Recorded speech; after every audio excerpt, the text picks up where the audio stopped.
great part is she emails and says, hey, I'm looking forward to moving forward with your cybersecurity proposal. I'm like, wow, crazy, because I was just thinking about her when you were talking about this. And then she says her bookkeeper and accountant says it's a lot of money. Is there any way we can do it for a little less, right? Basically, and we're talking like $280 less. So it's not even like a big deal. I think I know the Easton University response is a straight no. Or what would you like to take out of it, right? But I kind of wanted to run it through because she's tied to another prospect who's an even larger deal, her husband's company. So that's kind of how we're getting both kind of at the same time. So kind of wanted to get your opinion and your view on this. Yeah, okay, so you hit two of them. I'm going to give you a third one. I'm okay with either of these, right? My bookkeeper says it's a lot of money. Now, is 280 material to you, or is it not material to you? It sounds like it's not that material to you. Nope. Okay, and you want the business. Yep. Okay, here's the problem though. If you just go, yeah, I can take the 280 off. Best worst case is she's going to be like, well, shoot, should I have asked for 480? Right? She is always, and it's just human nature, she is always going to think she should have asked for more. So that's not good. That's off the table. We're not saying yes. Okay? You had hit the two others. A polite no. No. I'm fine with you doing that. Because you can always come back to her later and going, hey, I got an idea I want to get your opinion on. Right? And you're like, man, that's rude. It's not rude. I want her to love her purchase. And if you go, yeah, I'll give you that off, she's going to, it's just people are pessimistic. So polite no is okay. The other thing you can say, and you said it, is what would you like to remove? If you don't want to go down that road, or you technically don't have things you could remove, okay, you don't have to go down that road. Here's another way you could do it on this. You could go, I get it, I understand, I want to make this happen for you.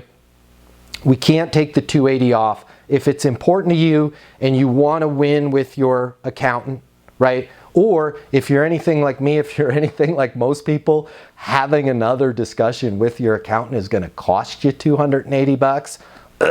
Been there. Right now you're like, whoa, Matt gets it, right? Matthew gets it, right? If you're anything like me, in my discussions with my accountant, we'll bill 30 minutes on $500 an hour talking about $280. How is it that the accountant can't figure that out? I get it. So here's what I want to do, okay? I just want to let you know we don't discount. So you can be totally confident that you're getting the right price. Okay.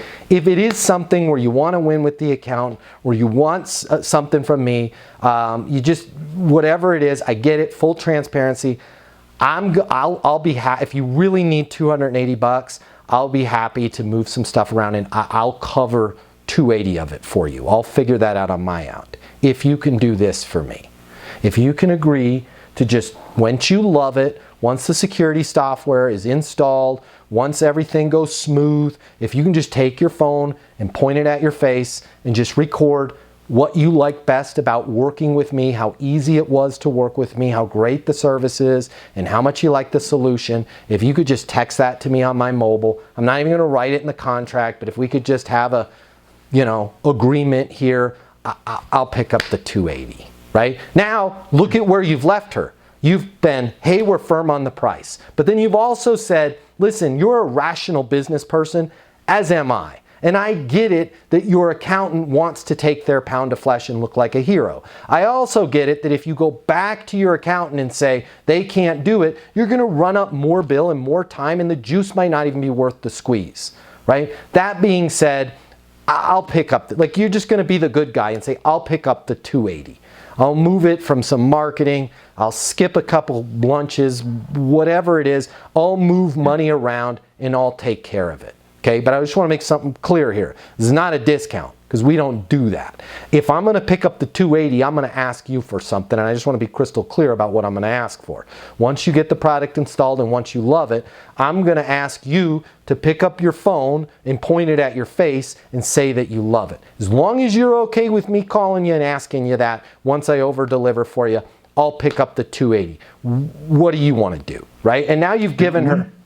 She's probably going to go, you know what, don't even sweat it on the 280. You do what you say you're going to do, Matt.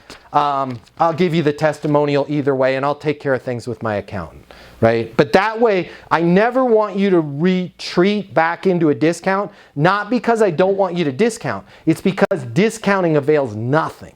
Discounting only hurts us.